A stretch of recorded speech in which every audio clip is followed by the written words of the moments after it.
Cinema பாணியில் மற்றும் ஒரு பரபரப்பான சம்பவம் கர்நாடகாவில் நடந்திருக்கிறது. 13 வயது சிறுவனை கடத்தி காசுக்காக கொலை மிரட்டல் கொடுத்து கடைசியாக காசுக்காக போலீஸ் ஸ்டேஷனில் அந்த குடும்பங்கள் சென்றதால் அந்த சிறுவனை கொன்று எரித்துவிட்ட ஒரு கதை இப்போது கர்நாடகாவில் சமீபத்தில் நடந்த ஒரு பேரதிர்ச்சி நம் தமிழகத்திலும் கர்நாடகாவிலும் இந்தியா முழுவதற்கும் ஏற்படுத்தி இருக்கிறது என்பதுதான் நம்ம இந்த வீடியோல பார்க்க போறோம். வாங்க ஃப்ரெண்ட்ஸ், வீடியோக்குள்ள போலாம். சட்டம் ஒழுங்கு சரியில்லாம இந்தியனுக்கு சாவை கிடையாது. இந்த இந்தியாவின் அனைவருக்கும் வணக்கம். கர்நாடகாவில் இது மொத்தத்திலே நிறைய விஷயங்களை நமக்கு கேள்விப்பட்டிருக்கோம். கர்நாடகா, கல்கத்தா, இப்படிப்பட்ட நிறைய இடங்கள்ல நிறைய விஷயங்கள் நடந்துட்டு இருக்கு. அதுல இது ஒரு முக்கியமான ஒரு விஷயமாக பார்க்கப்படுகிறது. 13 வயது சிறுவன், கிட்டத்தட்ட ஒரு 7-8ஆம் வகுப்பு படிக்கின்ற ஒரு சிறுவனை கொலை மிரட்டல் செய்து காசுக்காக கேவலம் 4 லட்சம் 5 லட்சத்துக்காக வேண்டி ஒரு சிறுவனை கடத்தி கொண்டு அதை லேட்டாக அந்த செயல்களை எடுத்ததுனால அந்த சிறுவனை கொன்று எரித்திருக்கிறார்களே, இது எந்த வகை நம் இந்தியாவில் ஒரு நியாயமாக கருதப்படும்? இந்த மாதிரி சில விஷயங்கள் நடக்கிறதை பார்க்கும்போது தமிழ்நாட்டு மக்களுக்கு எவ்வளவு பீதிகளை கிளப்புகிறது. நம் இந்தியாவில் முழுவதும் பள்ளியில் சிறுவர்களை படிக்க வைப்பதற்காக நமக்கு ஒவ்வொரு ஆதாயங்களும் ஆறுதலும் கொடுத்து படிக்க வைக்கிறோம். ஆனால் எத்தனை முறைகள் அவர்களுக்கு பாதுகாப்பை நம்மளால் கொடுக்க முடியும்?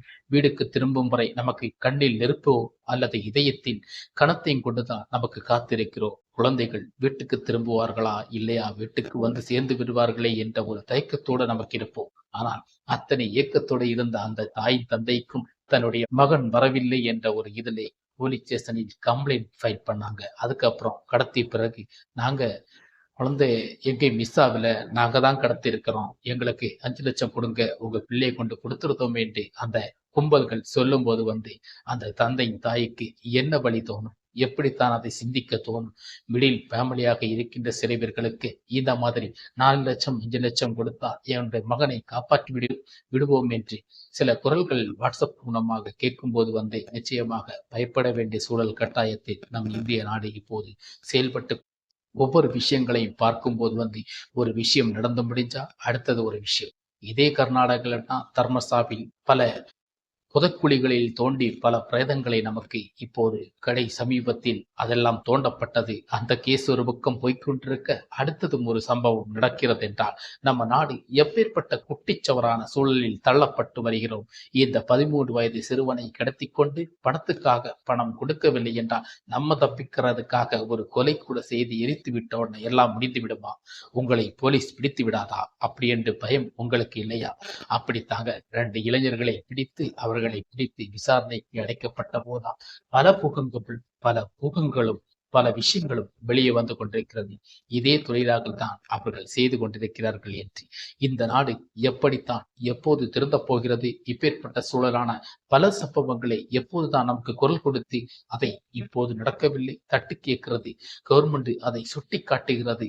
இப்படிப்பட்ட சில விஷயங்களை நடக்க விடாமல் எப்போது கவர்மெண்ட் அதை முக்கியமான கட்டத்துக்கு கொண்டு வரப்போகிறது என்று நமக்கு புரியலங்க. ஆனா நாட்டுல சில விஷயங்கள் இப்படி நடந்துட்டு இருக்கு.